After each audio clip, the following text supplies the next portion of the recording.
መስቀል ስሩበት። በስመ አብ ወወልድ ወመንፈስ ቅዱስ አሐዱ አምላክ አሜን። በስመ አብ ወወልድ ወመንፈስ ቅዱስ አሐዱ አምላክ አሜን። በአብ ስም በወልድ ስም በመንፈስ ቅዱስ ስም በአንዱ አምላክ እናምናለን።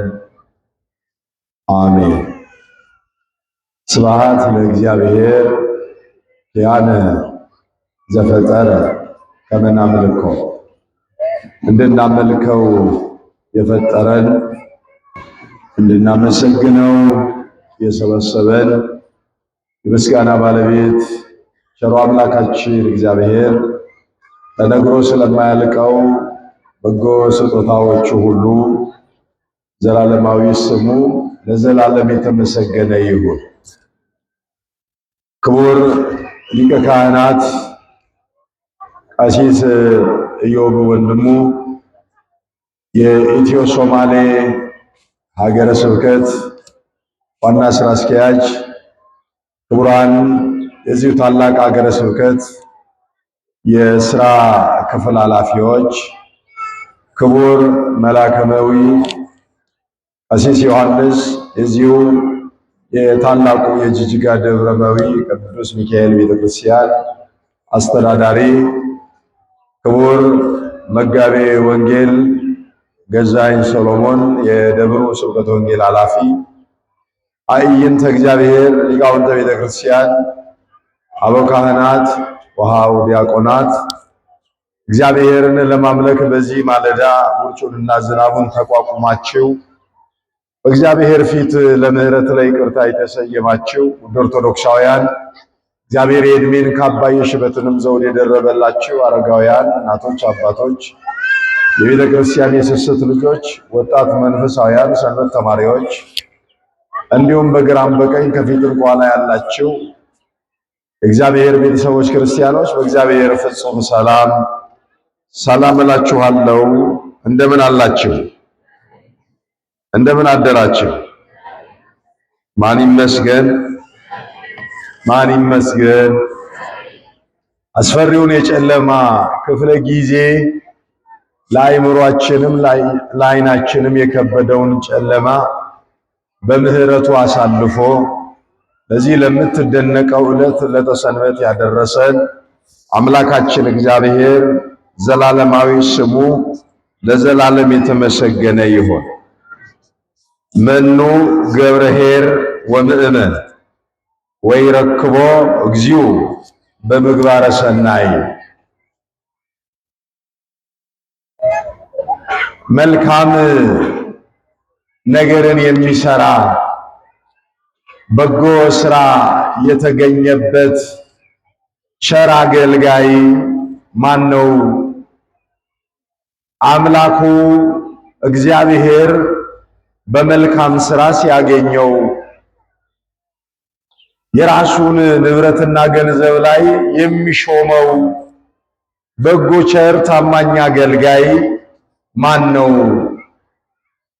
በሚል ኃይለ ቃል እንነጋገራለን።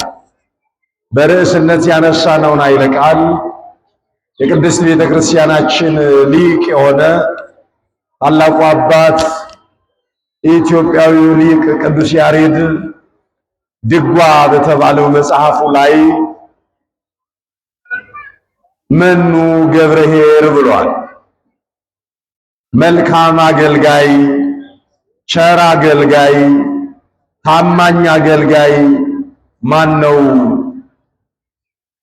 የዛሬዋ ሰንበት ሁላችሁም እንደምታውቁት የመልካምና የክፉ አገልጋዮች ታሪክ የሚወሳበት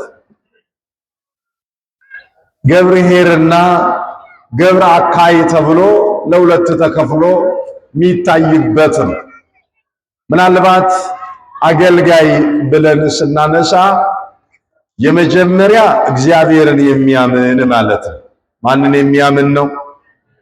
መልሱልኝ። ማንን የሚያምን ነው? እግዚአብሔርን የሚታመን እግዚአብሔርን የሚያምን ለእግዚአብሔርም የሚታመን ማለት ነው አገልጋይ ማለት። እነማን ናቸው አገልጋዮች ያልን እንደሆነ ደግሞ እግዚአብሔርን የሚያምኑ እግዚአብሔርን የሚያመልኩ ለእግዚአብሔር የተለዩ የእግዚአብሔር ሕዝቦች የእግዚአብሔር አገልጋዮች ናቸው።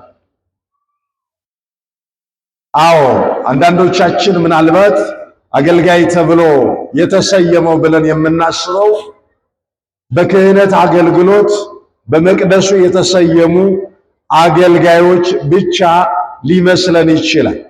በዛሬው ዕለት ቅዳሴውን የመሩልን ካህን የማቴዎስ ወንጌል ምዕራፍ 25ን ከቁጥር 14 ጀምሮ እስከ 30 ድረስ በተነበበው የወንጌል ክፍል ላይ ሶስት አይነት አገልጋዮችን ሶስት ኃላፊነት ያላቸው ሶስት ጸጋ ያላቸው ሶስት ኃላፊነት የተሰጣቸው አገልጋዮችን በዚህ ወንጌል ክፍል ላይ ሰምተናል። ዛሬ ገብርኄር ትባላለች ይህችኛዋ ሰንበት የመልካም አገልጋይ ዕለት ማለት ነው። እግዚአብሔር በመልካምነት ተቀብሎን መልካም አገልጋዮች ሁላችንንም ያድርገን። አገልጋይ ማለት ለእግዚአብሔር የታመነ የእግዚአብሔርን ፈቃድ የሚፈጽም እግዚአብሔር በሰጠው ጸጋና ጊዜ ዘመን ለእግዚአብሔር የሚሰራ ማለት ነው። ለማን የሚሰራ ማለት ነው? እስኪ ድገሙልኝ። ለማን የሚሰራ? ለእግዚአብሔር የሚሰራ፣ ለነፍሱ ያደረ፣ ለሕሊናው የተገዛ ማለት ነው። እንግዲህ በምሳሌ ነገረን። በዚህ በማቴዎስ ወንጌል ምዕራፍ 25 ላይ አንድ ጌታ ሶስት አገልጋዮች ወይንም ባሪያዎች ነበሩት። ወደ ሩቅ አገር ለመሄድ አሰበና ሶስቱንም ጠራቸው እንደየ አቅማቸው። እችን በደንብ ከስር እንድታሰምሩልኝ ይፈልጋለሁ። እንደየ አቅማቸው ለአንዱ 5 መክሊት ሰጠው። በል በዚህ ስራበት፣ ወጥተህ ወርደህ አትርፍበት፣ ስመጣ ዋጋህን ወይንም ደግሞ የድካምህን ዋጋ እከፍልሃለሁ አለና 5 መክሊት ለአንዱ ሰጠው። ሁለተኛውንም ጠራና በላንተም ይህን 2 መክሊት ያዝና ልክ እንደ መጀመሪያው አንተም ስራበት፣ ስመጣ የሚገባህን እከፍልሃለሁ። ሶስተኛውንም አገልጋይ ጠራ፣ እርሱ ደግሞ ባለ 1 ነው። በላንተም በዚህ ስራና ጠብቀኝ፣ ስመጣ ዋጋህን ድካምህን አስቤ እከፍልሃለሁ ብሎ ሰጠው ይላል። ከቃሉ ጋር ናቸው ምዕመናን? ከቃሉ ጋር ናቸው ወይ? እግዚአብሔር ከሁላችን ጋር ይሁን። በደንብ ስሙኝ። ሶስቱም ተቀበሉ። ጌታው ተነስቶ ወደ ሩቅ አገር ሄደ። በምን ጊዜ እንደሚመጣ አይታወቅም። በነገራችሁ ላይ ይሄ የማቴዎስ ወንጌል ምዕራፍ 25 ሲጠቀለል የዝግጅት ምዕራፍ ይባላል። የምን ምዕራፍ ይባላል? መልሱልኝ። የምን ምዕራፍ ይባላል? አሁን የምንኖረው ህይወትም የኔና የናንተም የዝግጅት ጊዜ፣ የመዝረክረክ ጊዜ አይደለም። አዎ የመራቅ ጊዜ አይደለም፣ የዝግጅት ጊዜ። ሶስቱም አገልጋዮች ተዘጋጅተው እንዲጠብቁት በምን ጊዜ ደግሞ እንደሚመጣ አልነገራቸውም። ተመልሶ ግን ይመጣል። ጊዜው ሩቅ ሊሆን ይችላል፣ በመካከል ሊሆን ይችላል፣ በቅርብ ሊሆን ይችላል። የጊዜውን ሁኔታ የሚያውቀው መክሊቱን ያከፋፈላቸው ጌታ ብቻ ነው የሚያውቀው። የኔና የናንተንም ሁኔታ፣ የኔንና የናንተን ጥሪ፣ የኔንና የናንተን የእድሜ እርዝማኔ እኔና እናንተ ሞትንም ሕይወትንም ተሸክመን እንዞራለን እንጂ መቼ እንደምናርፍ፣ መቼ እንደምንወድቅ፣ መቼ እንደምናልፍ የምናውቀው ጉዳይ የለም። አሁን ባለ 5 አለ አገልጋይ ነው፣ ባለ 2ም አለ አገልጋይ ነው፣ ባለ 1ም አለ አገልጋይ ነው። ለዚህ በኦርቶዶክሳዊት ቤተክርስቲያናችን ልዩ ልዩ ትርጓሜዎች አሏቸው። ባለ 5 የተባሉት የፍጹማን አካላት ወይንም ደግሞ ፍጹም ጸጋ ያላቸው ለእግዚአብሔር ፍጹም የተለዩ ናቸው። በማዕረግ ደረጃ ብንመጣ ብፁዓን ሊቃነ ጳጳሳት ባለ 5ቱ ይባላሉ። ባለ ስንቱ ይባላሉ? አረ ንገሩኝ፣ ባለ ስንቱ ይባላሉ? ባለ አምስቱ ይባላሉ። ንስሐ የገቡ ለሥጋ ወደሙ የቀረቡ ኃጢአታቸውን ከላያቸው ላይ የናዱ ራሳቸውን ንጹሕ አድርጎ በእግዚአብሔር ፊትም የቆሙ ሰዎች እነዚህም ባለ አምስት ይባላሉ። ለምን ቢባል በቀደመ በደልና ኃጢአታቸው አይቆጠርባቸውም። ምክንያቱስ ያንን በደል አልፈውታልና፣ ያንን ያለፈውን ትተውታልና። ባለ አምስቱ ከተቀበለ በኋላ ወጣ ወረደ ሰራ ይላል ወንጌሉ በግልጽ ሲነግረን። ባለ አምስቱ አምስት አተረፈና ባለ ስንት ሆነ? አረ ባለ ስንት ሆነ? አምስት ተሰጥቶት ስንት አተረፈ? እግዚአብሔር ለመትረፍም ለማትረፍም ያብቃል። አረ ያብቃል። ለመትረፍ በሉ እስኪ፣ ለማትረፍም እግዚአብሔር ያብቃል። አይሻልንም? ምመና አዎ፣ የመጀመሪያው መትረፍ ነው በክርስትና ሕይወት ውስጥ። ማትረፍ እኮ ቀጥሎ የሚመጣ ጉዳይ ነው። መትረፍ፣ በምንሰማው ቃል መትረፍ፣ በአገልግሎት መትረፍ፣ እኔና እናንተ ራሳችን መትረፍ፣ ከሞት መትረፍ፣ ከጥፋት መትረፍ፣ ከውድቀት መትረፍ፣ ከዚያ በኋላ ነው ማትረፍ። ትሩፋኖች ልንሆን ያስፈልጋል። ይህ ባለ አምስት ወጣ ወረደና ብዙ ደከመና ሰራ። አምስት ጨምሮ እየሰራ ዝም ብሎ ስራ ፈቶም አልተቀመጠም። ጌታው እስኪመጣ ድረስ እርሱ ስራ ላይ ነው። ኧረ ምን ላይ ነው ወገኖች? ስራ ላይ ነው። ምዕመናን፣ ስራ ፈታ አይምሮ ለጥፋት ነው የሚሆነው። ስራ የፈታ እጅ ለጥፋት ነው የሚሆነው። ስራ የፈታ ሕሊና የዲያብሎስ ሲሳይ ነው የሚሆነው። በጎ መስራትን ያቆመ ማንነታችን ለክፉ ነገር ነው ተላልፎ የሚሰጠው። ይገርማችኋል፣ ባለ አምስቱ እንደዛ አደረገና ደግሞ ባለ ሁለቱም ይገርማችኋል፣ ቁጥር ብቻ ነው የሚለያቸው እነዚህን ሁለቱን ሰዎች፣ እነዚህን ሁለቱ አገልጋዮች። ያ ባለ አምስት መሆኑ ይሄ ባለ ሁለት መሆኑ እንጂ ተመሳሳይ ስነ ልቡና ያላቸው ናቸው። መትረፍና ማትረፍ ላይ የሚሰሩ ሰዎች ናቸው። መትረፍና ማትረፍ ላይ ትረፉና ቤተሰቦቻችሁን አትርፉ፣ ትረፉና ባልንጀራችሁን አትርፉ። እኛ እንትረፍ፣ ምዕመናን እንዳንጠፋ እንትረፍ እንጂ። አረ ለበረከት እንትረፍ፣ አረ ለምስጋና እንትረፍ፣ አረ ለምስክርነት እንትረፍ፣ እንትረፍ። ምድሪቱ ምስቅልቅሏ እየወጣ ነው።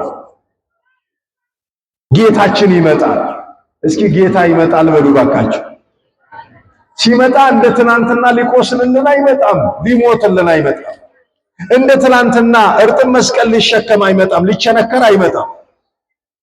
በሄሮድስና በሮማውያን ነገስታት ፊት ሊንገላታ አይመጣም። ሲመጣ መንሹ በእጁ ላይ ነው።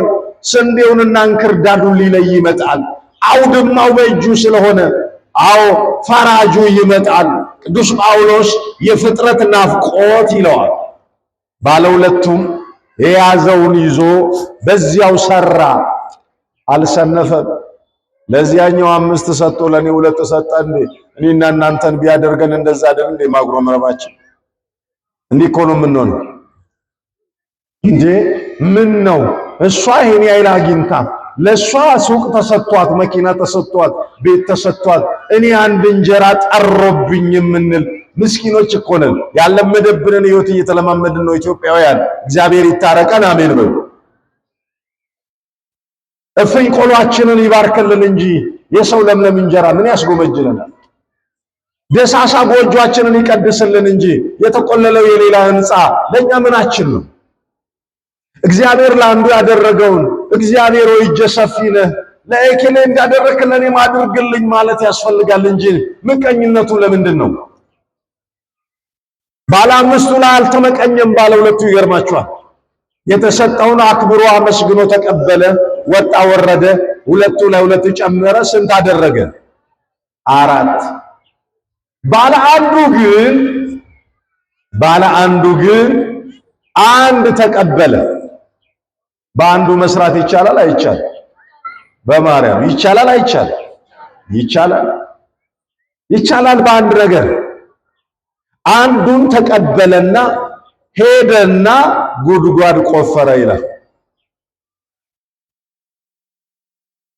ጉድጓድ አትቆፍር፣ ብትቆፍረው አታርቀው አይደለም የሚባለው? ምን አትበለው አታርቀው፣ ማን ቀድሞ እንደሚገባበት አታውቅምና ለጠላቴ ብለህ የቆፈርከው ጉድጓድ ያንተ መግቢያ ሊሆን ስለሚችል ባትቆፍር መልካም፣ ስትቆፍር ግን አታርቀው ይላሉ አባቶቻችን። አው የጥፋት ጉድጓድ ባንቆፍር መልካም ነው።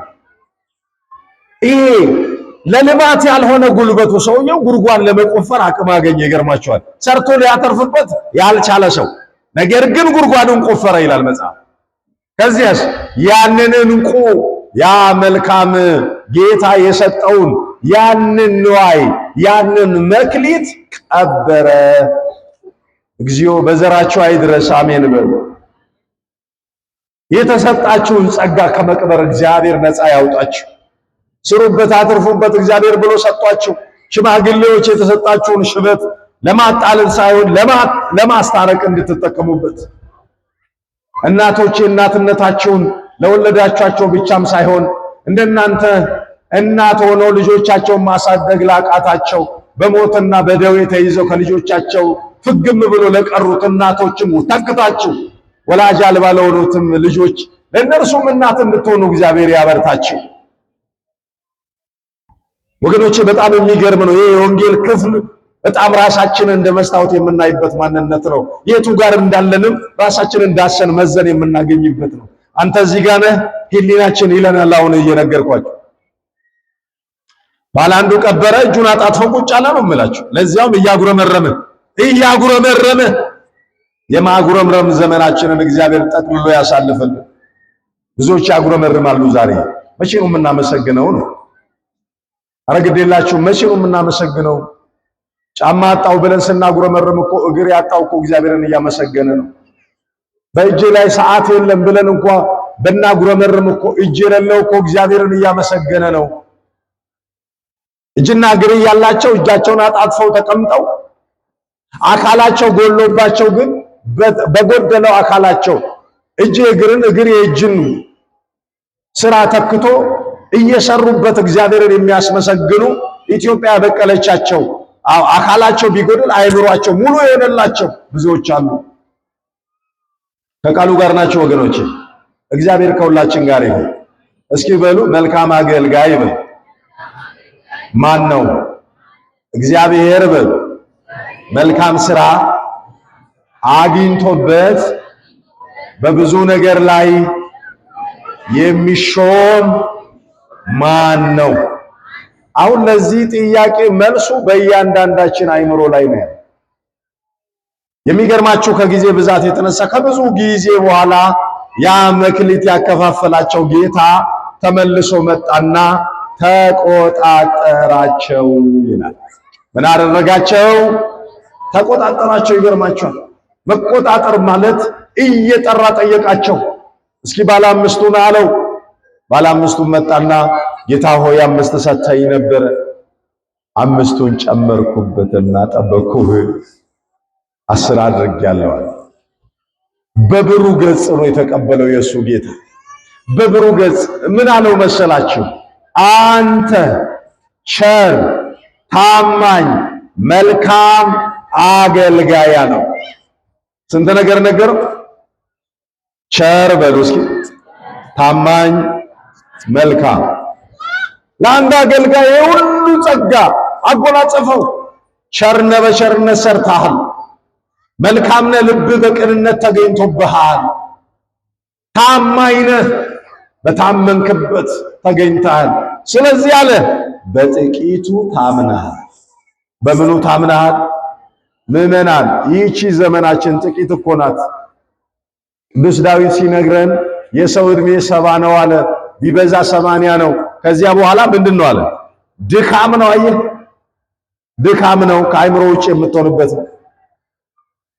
ስለዚህ አለ አንተ በጥቂቱ ስለታመንክ በብዙ ይሾምሃለሁና ወደ ጌታ ደስታ ግባ አለው ይላል። ከኔና ከናንተ ይህንን ጸጋ የሚያገኝ ማን ይሆን? አንተ በብዙ ትሾማለህ። አሁን በጥቂቱ ስለታመንክ ወደ ብዙ ሹመት ትሄዳለህ። ወደ ጌታ ደስታ ግባ። ባለ ሁለቱም መጣ። እሱም ደግሞ ጌታዬ ሆይ 2 ሰጥተኸኝ ነበረ፣ ወጣ ወረድኩኝ ይቺን ደግሞ ሁለት ጨመርኩና ስንት አደረግኩ አለ? 4። አንተ ታማኝ ባሪያ ቸርነ መልካም ነህ፣ በጥቂቱ ታምነሃል፣ በብዙ ሾማለሁ፣ ወደ ጌታ ደስታ ምን በል ግባ። ባለ አንዱ መጣላችኋል። ባለ አንዱ መጣላችሁ። እግዚአብሔር በዘራችሁ አያግርስ። ባለ አንዱ መጣና እንዲህ አለ፣ ፊቱን ጭፍግግ አድርጎ በአቧራ ያንን እንቁ ያን የሚያብረቀርቅ መክሊት በአቧራ ጨርቅ ጠቅልሎ እንዲህ ያራገፈ መጣና በጌታ ፊት ቆመ። ምንድነው አለው ጌታው። ጌታ ሆይ አለ፣ አንተ እኮ ካልዘራህበት ታጭዳለህ አለ። ካልዘራህበት ምን ትላለህ? ታጭዳለህ። ካልበተንክበት ተሰበስባለህ። ጨካኝ መሆንክን አውቄ። አያችሁ፣ የሰነፈ አይምሮ ለስድብ ይፈጥራል። ጨካኝ መሆንን አውቄ። እንዴ ምን አስጨከነው? እንዳቅሙ እኮ ነው የሰጠው። ይህ ሰውዬ አንድ ተሰጥቶት እንጂ 2 እና 3 ቢሰጠው ከመቅበር ወደ ኋላ ሊል ነው። አቅሙን ያውቃል። የሶስቱንም አገልጋዮቹን አቅሙን ያውቃል። እስኪ እጆቻችሁን ከፍ አድርጉ። በማርያም ጌታዬ ሆይ በሉ እስኪ። አቅሜን ታውቃለህ። የሚገርም እኮ ነው። እኔና እናንተን አቅማችንን ማናውቅ፣ እሱ አቅማችንን አያውቅም እንዴ? በማርያም አያውቅም እንዴ? 2 ሰዎች ለጸሎት ወደ ቤተ መቅደስ ሄዱና ሁለቱም ስጠኝ ብለው ለመኑት። እግዚአብሔር ምን ብለው ለመኑት? እንግዲህ ስጠኝ ያሉት ጤና ሊሆን ይችላል፣ ገንዘብ ሊሆን ይችላል፣ ስልጣን ሊሆን ይችላል ወዘተ። ሁላችንም አሁን እዚህ የመጣ ነው ምን በለኝ ልንል፣ ስጠኝ ልንል እኮ ነው።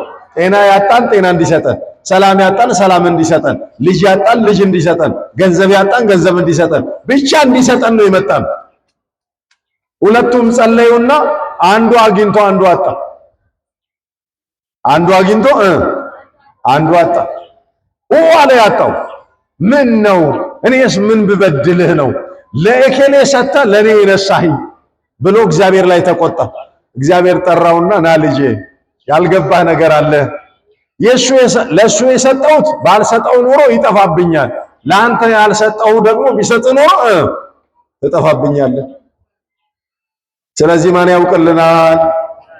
አረ ማን ያውቅልናል? ግዴላችሁም እግዚአብሔር ያውቅልናል።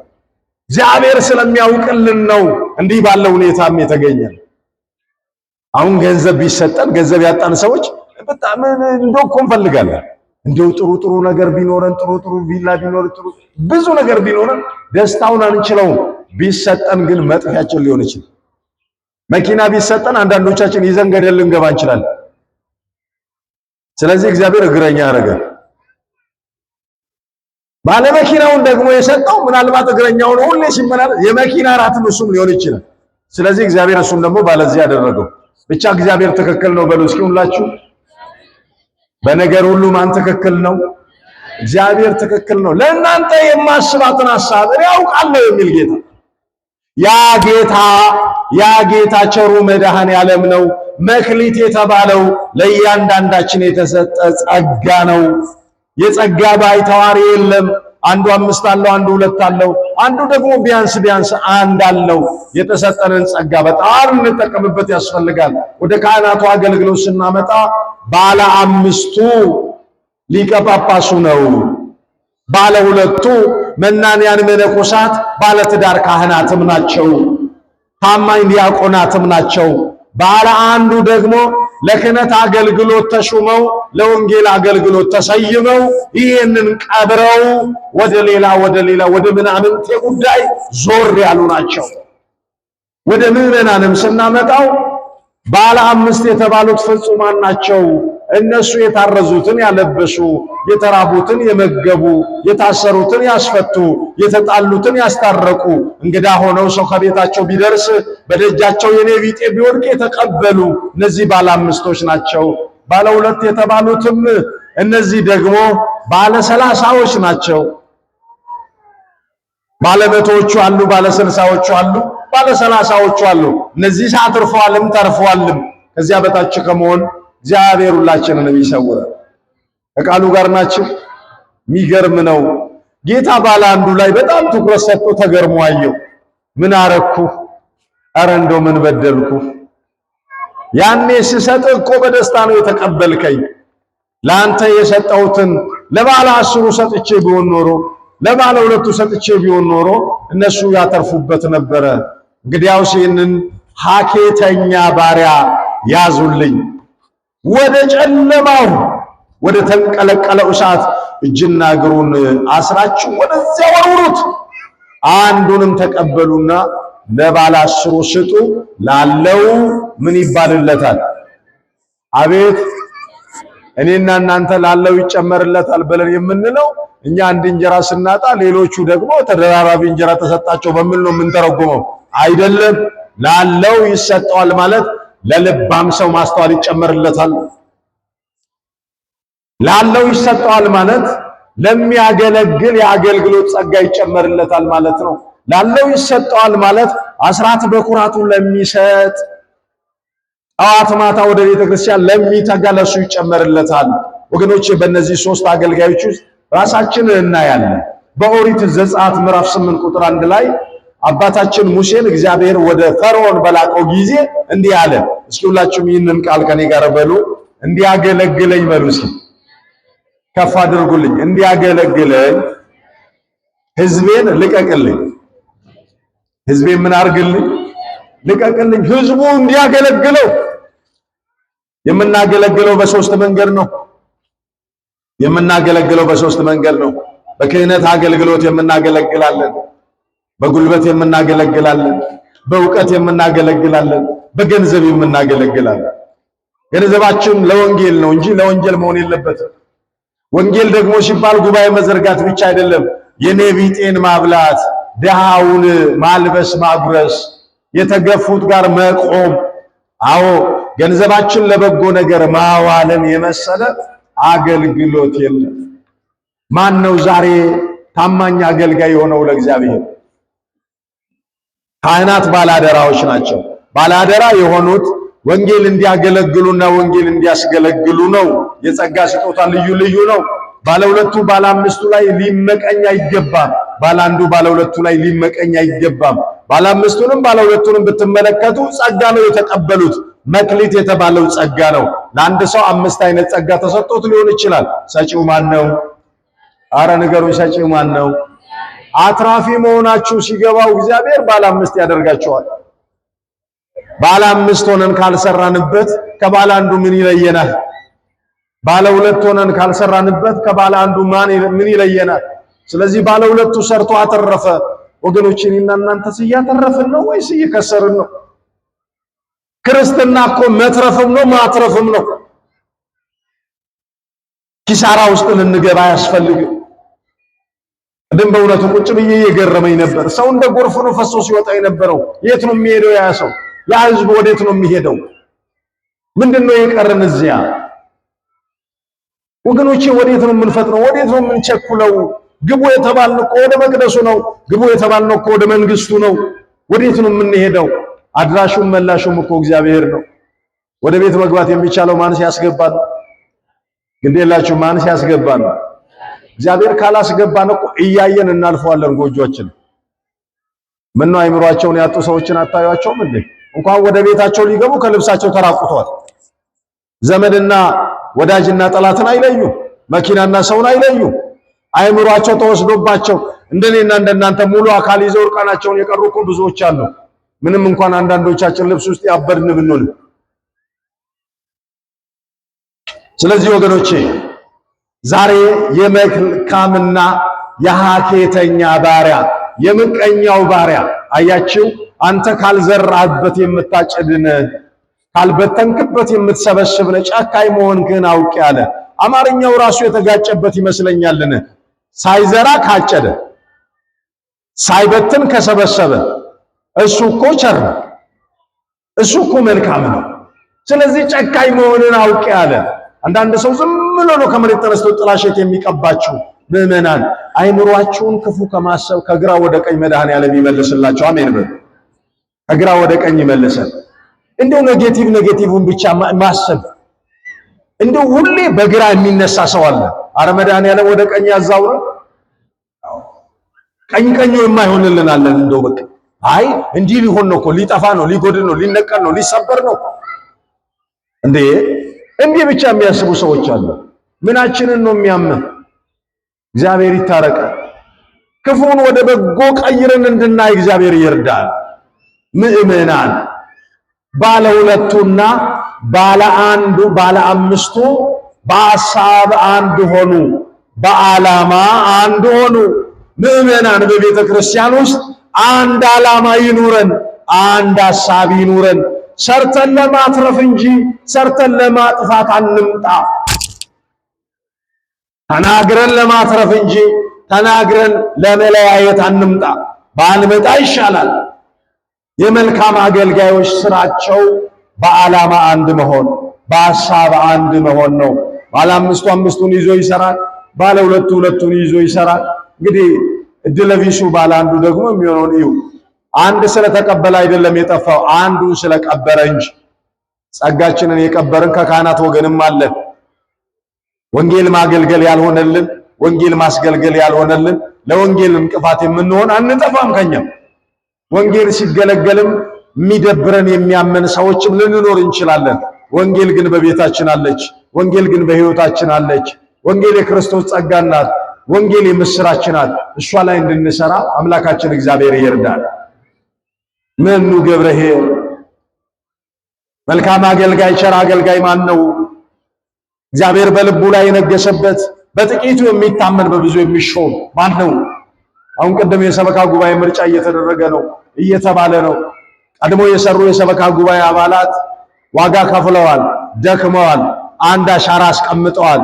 ምስጋና ይገባቸዋል። ቤተክርስቲያን ስንዱ እመቤት ናት። በሥርዓተ ጸሎት የቀደሙትን ሸኝታ የሚመጡትን ተቀብላለች። ምስባክ ተሰብኮ ወንጌል ተነቦ ይህችን ቤተክርስቲያን ነው በእውነት ሙጥኝ ማለት። ቤተክርስቲያን ያለፉትን ታመሰግናለች። ብሔረ መላእክት ላይ አይደለንም፣ ሰባ ዓለም ላይ ነን ያለነው። እንደ ሰው እንስታለን፣ እንደ ሰውም ደግሞ በጎ ስራ እንሰራለን። እንደ ሰው ልንሳሳት እንችላለን፣ እንደ ሰው ደግሞ ሰርተን እናተርፋለን። የጸጋ ባይተዋሪያን ግን አይደለንም። ልጅ ነን፣ አማኝ ነን። አያችሁ፣ ክርስቲያን እኮ ነን። ስለዚህ ሰርተን ለመትረፍና ለማትረፍ መድኃኔዓለም ያብቃ። በጎ አገልጋይ እንድንሆን፣ ቅን አገልጋይ እንድንሆን። የመልካም ስራ ውጤቱ የሚጀምረው ከቅን ልቡና ነው። ባለ ሁለቱና ባለ አምስቱ በቅንነት ነው የሰሩት። አረ በምንነት ነው የሰሩት? ሰው አየኝ አላየኝም እያሉ አልሰሩ። እሱ የለም ብሎ አልሰሩም። አንዳንድ ኃላፊዎች አሉ፣ ኃላፊያቸው ሲመጣ ተፍ ተፍ የሚሉ፣ ኃላፊው ዞር ሲል ደግሞ ለጥ ብሎ የሚተኙ ወይ ደግሞ ነገር የሚሰሩ በየተቋማቱ አሉ እንደዚህ። እግዚአብሔር ኦርቶዶክሳውያን ለሕሊናችን እንድናደር እግዚአብሔር ይርዳል። ሰው አለ የለም ሳይሆን ማን አለ? ግዴላችሁም አልሰማኋችሁ? እግዚአብሔር አለ ብለን እንድንሰማ። ቅንነት ለራስ ነው። ቅን የሆነ ሰው በእውነት እውነቴን ነው የምላችሁ ከልብ ድካም ያርፋል፣ ከፍርሃት ያርፋል፣ ከእንቅፋት ያልፋል። ቅን ልቡና ቅኖች ከሆንን አትራፊዎችንን ተራፊዎችንን። ስለዚህ መልካም አገልጋይ እንሁንለት። ሊቀ ጳጳሱ ባለ አምስት ነው፣ ፍጹማን ባለ አምስት ይባላሉ። ባለ ሁለቱ ከስሩ ያለንን፣ ባለ አንዶቹ ደግሞ ንፉጋን ቅንነት ያጣን ሰዎች ልንኖር እንችላለን። ባለ አንድም ብንሆን ግድ የላቸውም። እንትረፍና እናትርፍበት። ጌታ ይመጣል። ማራናታ ጌታ ሆይ ቶሎና። እዚህ ይላችኋል እዛው ማቴዎስ ወንጌል ምዕራፍ 5 ላይ 10 ቆነጃጅቶች ነበሩ ይላል። አምስቶቹ ታታሪዎች፣ አምስቶቹ ዝግጅት ያደረጉ በሶስት ነገር ደግሞ የታጠሩ ናቸው። በስንት ነገር የታጠሩ ናቸው? በሶስት ነገር። አንደኛ ወገባቸው የታጠቀ፣ ሁለተኛ ማሰሮአቸው በዘይት የተመላ ነው፣ ሶስተኛ ሙሽራውን በብርሃን የተቀበሉ ናቸው። አምስቶቹ ደግሞ ወገባቸው የተፈታ፣ ማሰራቸው ባዶ፣ መብራት ቢያበሩ በምን ላይ ሊያቀጣጥሉት?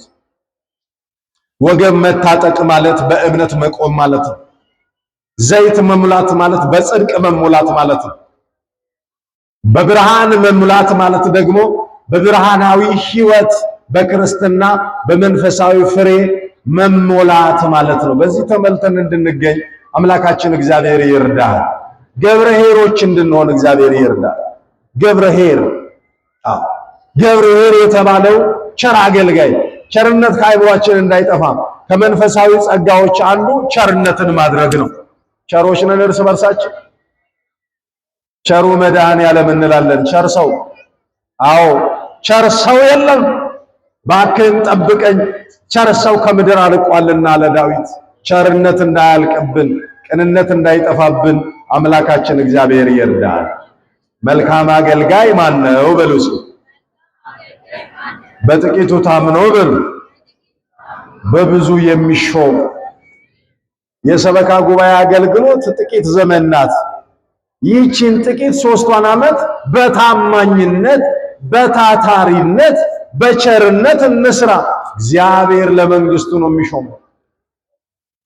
የሰንበት ትምህርት ቤት አገልግሎት፣ የሰንበቴ ማህበራት አገልግሎት፣ የጽዋ ማህበራት አገልግሎት፣ የጉባኤ ማህበራት አገልግሎት፣ የስብከተ ወንጌል ማህበራት አገልግሎት፣ የካህናቱ አገልግሎት በጥቂት መታመን ነው። ዛሬ በብዙ የምንሾመው በመንግስቱ ነውና፣ ስለዚህ በመንግስቱ እንድንሾምለት በጥቂቱ ዘመን ታምነን በቸርነት በታማኝነት እንድንሰራ አምላካችን እግዚአብሔር ይርዳን።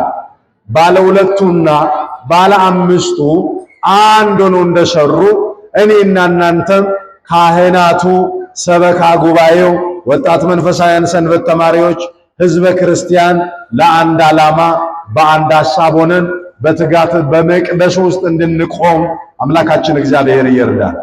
ሰርተን ለመትረፍና ለማትረፍ እሱ ያብቃን። ይቆየን። ነው ስብሐት ለእግዚአብሔር።